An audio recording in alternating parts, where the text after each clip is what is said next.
एक दिन 8-2:30 बजे पानी आता है और 3:30 बजे जाते हैं। ह्यूमन वेस्ट को नदी में फेंक रहे हैं, थोड़ा आगे जाके वो किसी का ड्रिंकिंग वाटर बनता है। मास्टर प्लान फ्लड कंट्रोल को लेकर कोई खास प्रस्ताव क्यों नहीं देता? शहर में फैला कचरा आंकड़ों के कागजी होने की दास्तान बयान करता है।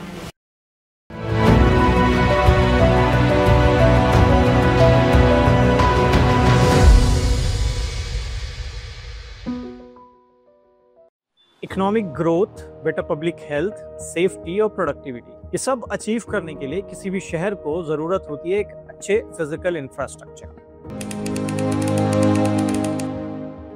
वाटर सप्लाई सिस्टम को देखते हैं। भिवंडी में 3 सोर्सेज से पानी सप्लाई किया जाता है। 40 mld यानी 40 million litres per day BMC pipeline से, 73 mld स्टेम इंफ्रा और 2 mld हमारे अपने वरोला तालाब से, यानी टोटल सप्लाई 115 mld है।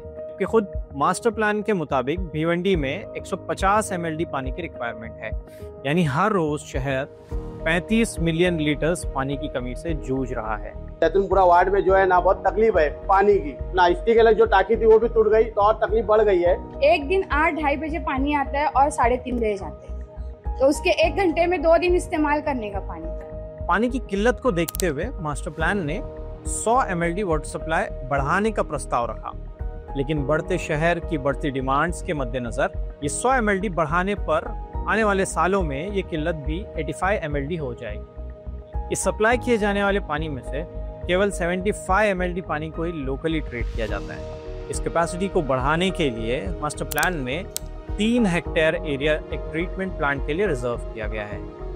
एक बड़ा मसला भिवंडी के अपने source of water supply Baral Devi तालाब का भी है। इसके मेंटेनेंस का एक इशू, यानी इसमें बहकर आने वाले गंदे पानी से बचाव का कोई फुल प्रूफ तरीका मौजूद नहीं है।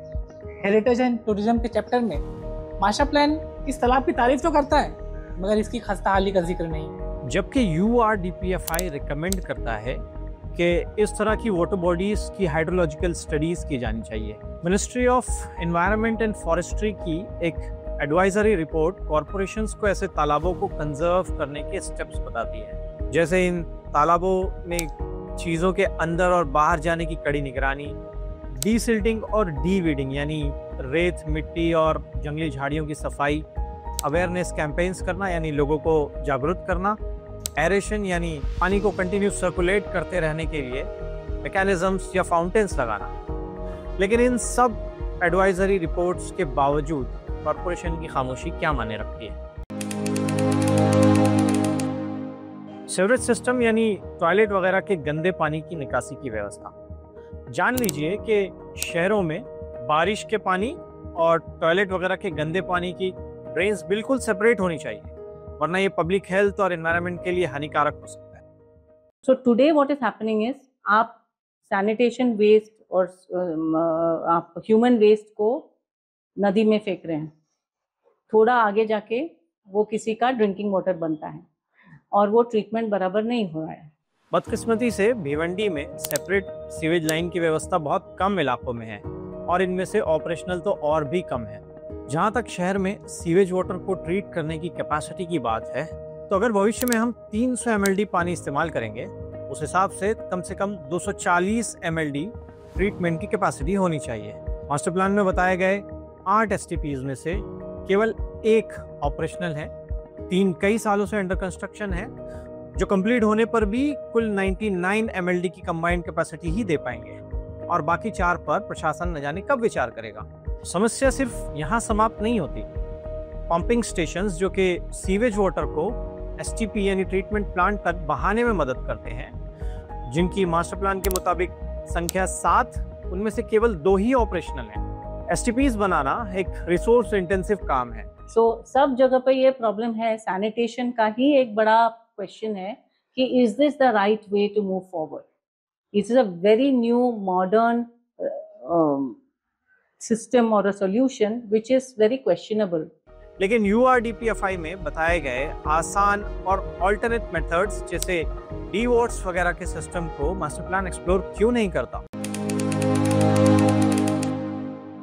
स्टॉर्म वाटर ड्रेनेज सिस्टम यानी बारिश के पानी के निकासी की व्यवस्था।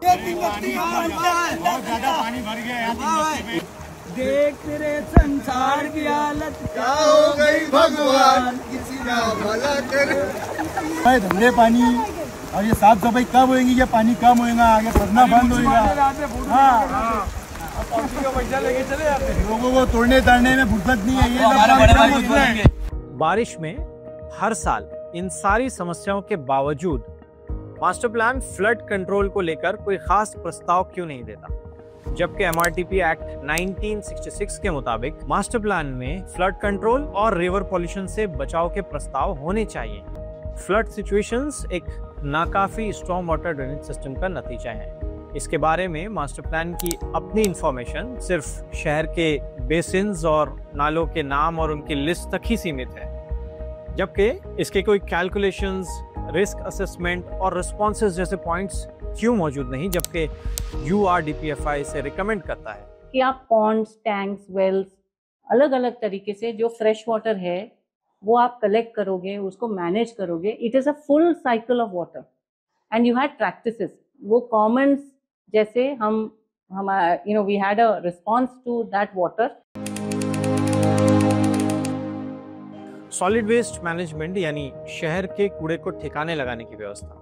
मास्टर प्लान के मुताबिक भिवंडी में कुल 23 यानी 23 सैनिटेशन इंस्पेक्टर्स हैं, जो भिवंडी के साइज की सिटी को सर्व करने के लिए बहुत काफ़ी हैं। 2017 की सॉलिड वेस्ट मैनेजमेंट की DPR यानी डिटेल्ड प्रोजेक्ट रिपोर्ट के मुताबिक भिवंडी में per day waste generation 375 turns यानी 375 टन था, जिसकी सफाई के लिए BNCMC के पास 93 यानी 93 गाड़ियां हैं, जो दिन में 3 से 4 टन कचरा ठिकाने लगा सकती हैं और इस शहर की सफाई के लिए बहुत कुछ काफी है। तो क्या करें भैया, गाड़ी वाला आया घर से कचरा निकाल।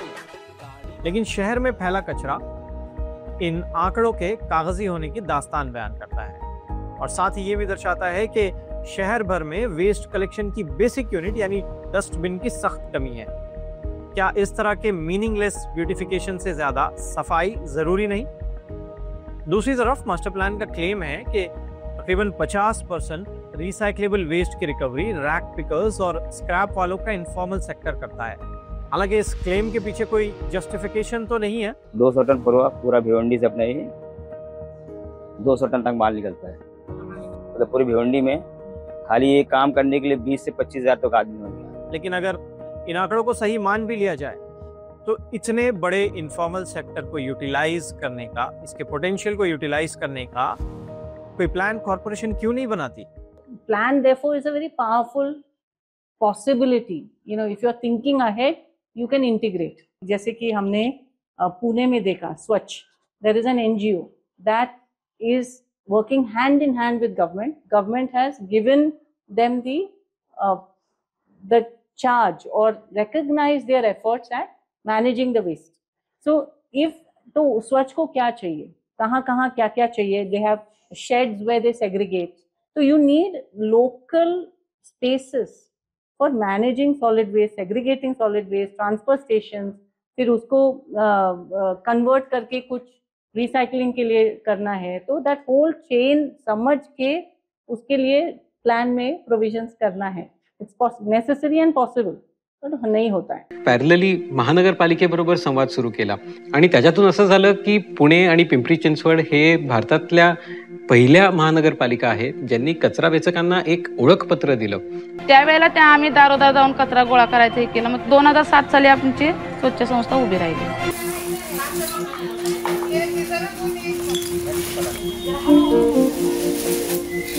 दुसरा म्हणजे त्यांचा पेट्रोलचा खर्च वाचतो, कारण आमच्या ढकल गाडीला पेट्रोल लागत नाहीये. पेट्रोल नसल्यामुळे प्रदूषण होत नाहीये. करतो तो ओला कचरा तिथल्या तिथे जिरवला जातो आणि त्याचं खत तयार करतो. इस तरह इनफॉर्मल सेक्टर को कॉरपोरेशन के साथ जोड़कर क्या स्वच्छता और रोजगार दोनों देने का ये एक बेहतरीन अवसर नहीं? पर गवर्नमेंट कोई अच्छी चीज निकाल दे जिससे हम 6 लोग का हो जाए, मतलब जैसे मैं हूँ, मेरे साथ 6 लोग और हैं, इनको भी पूरा मतलब मिलता है काम वगैरह उनके गवर्नमेंट के उसमें, तो सही रहेगी. बाहर देशों में वो सब कचरे का पूरा वो लोग गवर्नमेंट पूरा इस्तेमाल करती है. हम लोग से कचरा मतलब वहाँ के लोगों से लेके कचरा पूरा अपने वो काम में, कुछ भी गवर्नमेंट का काम है, रोड बन रहा है या और भी कुछ काम रहते हैं, एक से एक चीज प्लास्टिक आइटम बनता है, उसके अंदर वो कचरा ही रहता है, लेकिन वो कुछ क्वालिटी का कुछ ना कुछ आइटम बना देते हैं वो लोग। तो बेंगलोर से अच्छी सिटी बन सकती है, कॉर्पोरेशन चाहे तो कॉर्पोरेशन खुद कचरा उठाती है, खुद जमा कर देती है अपने पास। के मास्टर प्लान में दर्शाई गई कई सारी वेस्ट प्रोसेसिंग साइट्स पर एक सिस्टमेटिक वेस्ट मैनेजमेंट प्रोसेस शुरू किया जाएगा, जिसमें सेग्रीगेशन, कंपोस्टिंग और रिसाइकलिंग जैसे प्रोसेसेस होंगे।